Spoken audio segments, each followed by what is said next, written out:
This is a Game of Thrones Season 8 prediction video based on speculation, imagination, and clues found in both book and show stories. This may contain spoilers for those who are not up to date with Seasons 1 through 7 and all current books released.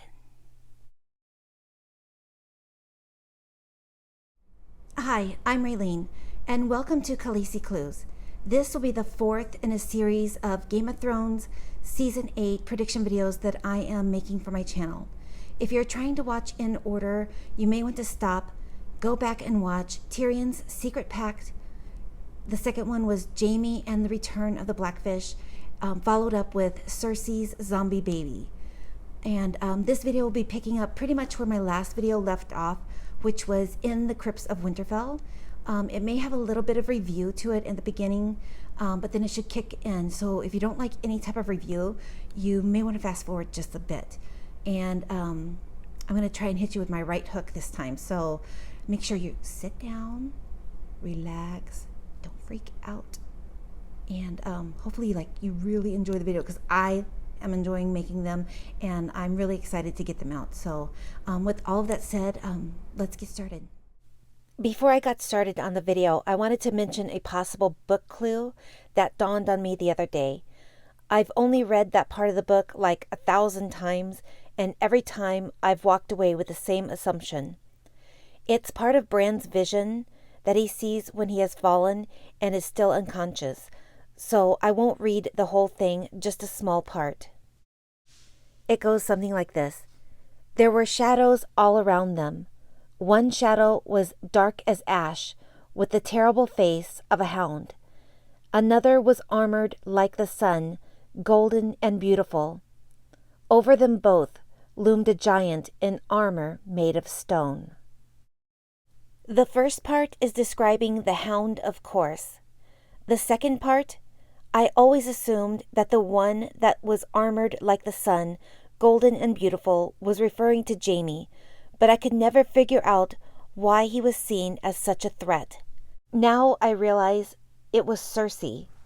She is the one armored like the sun, golden and beautiful. And of course, who does Bran see looming over them both? None other than the mountain himself. Seems like it ties that little triangle right up. Now, on to the Crypts of Winterfell. The Crypts of Winterfell have been a very intriguing place for both book and show fans.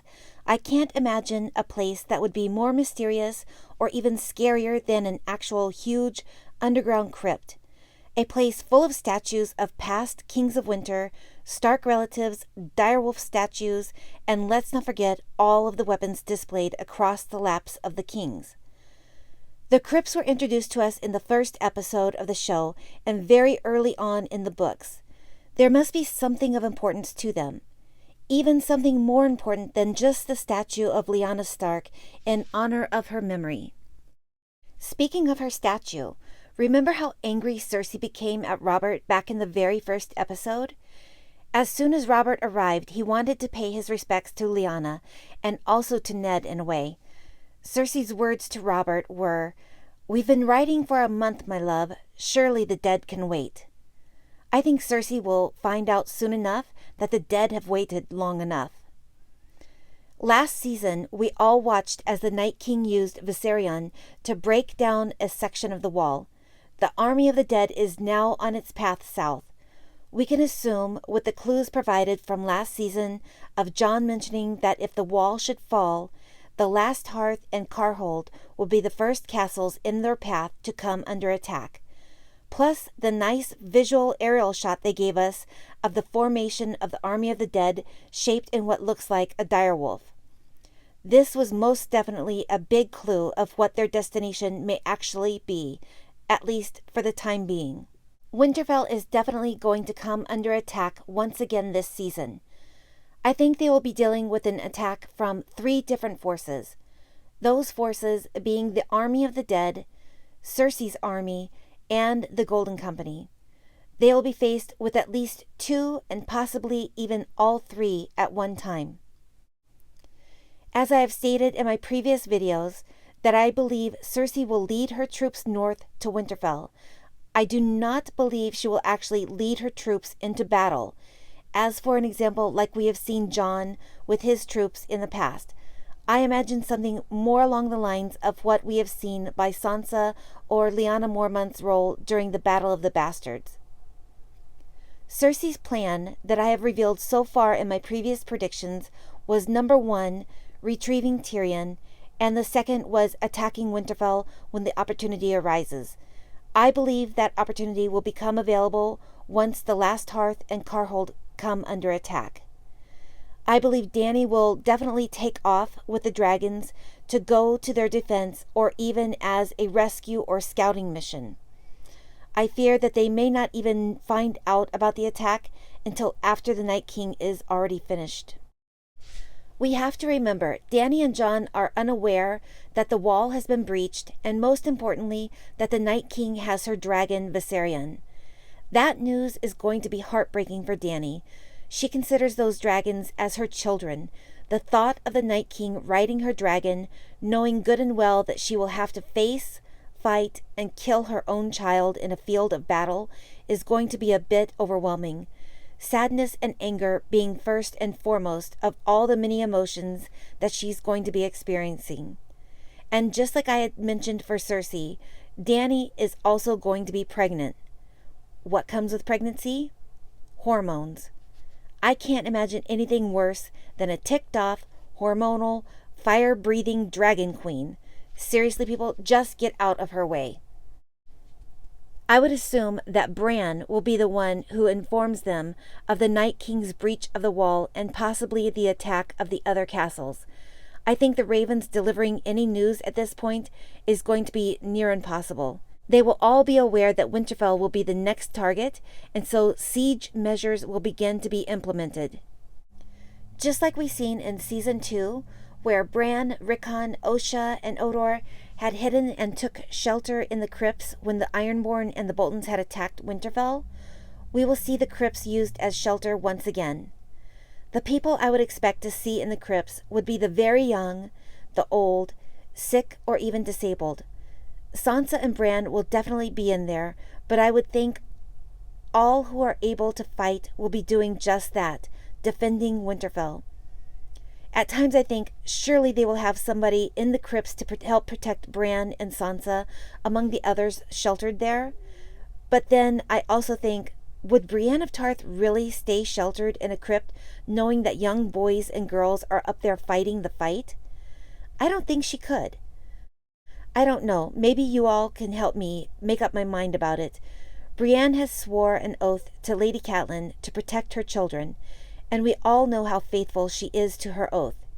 That oath applies to all of her children. Aria is going to be out there fighting to her last breath. I can see the Hound and Brienne fighting right beside her, ready to lay their life on the line for her if needed. It's almost as if she is their adopted daughter in a crude way, and they are the proud parents. Maybe Brienne will order Pod to stay with Sansa and Bran. Pod may not like it, but I'm sure he will follow her orders as faithful and loyal as he has shown to be. He truly is one of the sweetest characters I think we have on the show. Now here is the fun part. Guess who else will be taking shelter in those crypts? You guessed right if you said Queen Cersei. We all know wherever Cersei goes, the mountain follows. I'm sure Cersei will be telling them all that Sir Robert Strong will be there to help protect them all. Things are going to get really interesting down there. I think we are definitely going to get a little flashback feeling of Cersei and Sansa during the Battle of the Blackwater, only maybe Cersei will stay sober this time. Although, maybe not. I guess it depends on if she has already miscarried at that point or if she is still pregnant. And talk about your awkward moments. Guess who Cersei is going to be faced with in those crypts?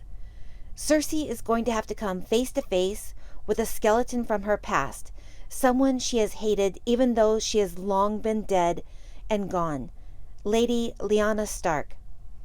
We are going to see Cersei and Statue Lyanna come face to face for a big stink-eye moment. I'm sure Cersei will have some venomous story seeping out of her mouth in regards to Sansa's aunt. Possibly about how Lyanas stole not only Rhaegar's heart, but Robert's too, all of those years ago. And as we all watch that tension and jealousy building up inside Cersei, she's going to give the order, "Sir Robert, bring me her head." Now calm down, Sansa fans. I'm talking about Lyanna's head, not Sansa's. On the serious side, I think we're going to witness the desecration of Lyanas Tomb. I can't think of any other reason for her tomb to ever be disturbed.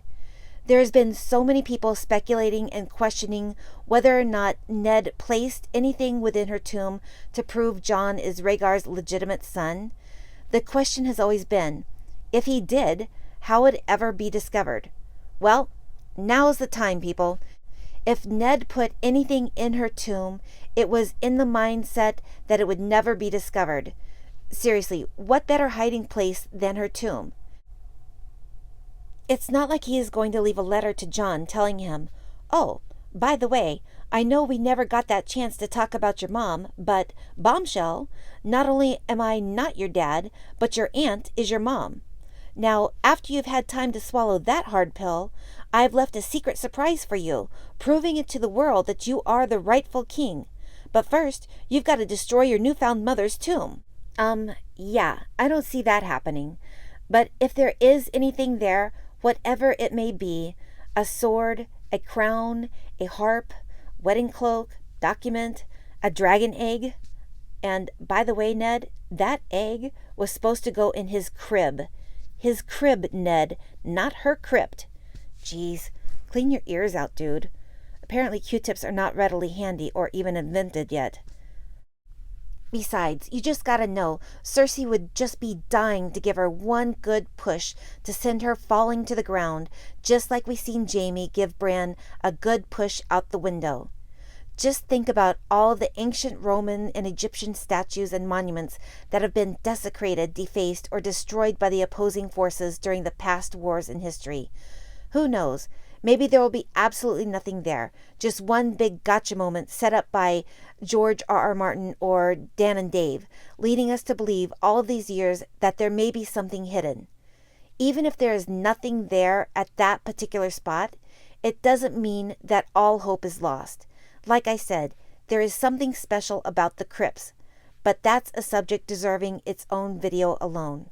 I've been easing my way through these prediction videos because there is literally so much that I think is going to happen. But viewers beware, we are now entering into stage 3 of Cersei's master plans. I'm getting ready to hit you with a right hook, people, and then the next video is going to be a left hook. And my final prediction video, which leads you to my dream that I had, let's just say this mama's gonna knock you out. So put your sparring gear on, people, because here we go. Once that statue falls, the war in the crypts is on. But it's not going to be a very long one or hard one. Pod or anyone who may get in the way is going to be no competition for the mountain. Now, if you all didn't see this coming from a mile away, you need to clean your ears and open those peepers of yours, because it was all but written in the sky with all of the clues over the past couple of seasons. Our little free bird is about ready to lose her wings and become a caged bird once again. Cersei is getting not just one bird, and that first bird was Tyrion, but she is getting 2 birds with 1 stone. The abduction of Sansa Stark right from the Crypts of Winterfell. Cersei is going to break the guest right law just like her father did at the Red Wedding. You have to admit, she did listen and learn from the best, her father. Lie, deceive, cheat, destroy, whatever it takes to win. Now, for all of you who are saying, what clues? Let me remind you of a few.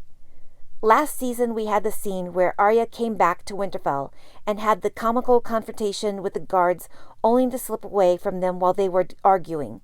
Sansa had said, "You shouldn't have run from the guards." And Aria had replied, "I didn't run. You need better guards." We also have the conversation between Jon and Sansa discussing not only the threat to the north, but also the enemy to the south. Jon's statement to Sansa was that the Lannister army is a southern army who has never ranged this far north. All the while we watched as Sansa stood there looking worried and stating her concern about Cersei's relentlessness about destroying her enemies. We can't forget the previous clue I had mentioned about her discussion with the Iron Bank representative, Tycho Nestoris. Remember, she had said that she was hiring the Golden Company to help her recover some things that belonged to her. Things, as in plural. Tyrion being thing 1 and Sansa being thing 2. This thing is turning into a Dr. Seuss story.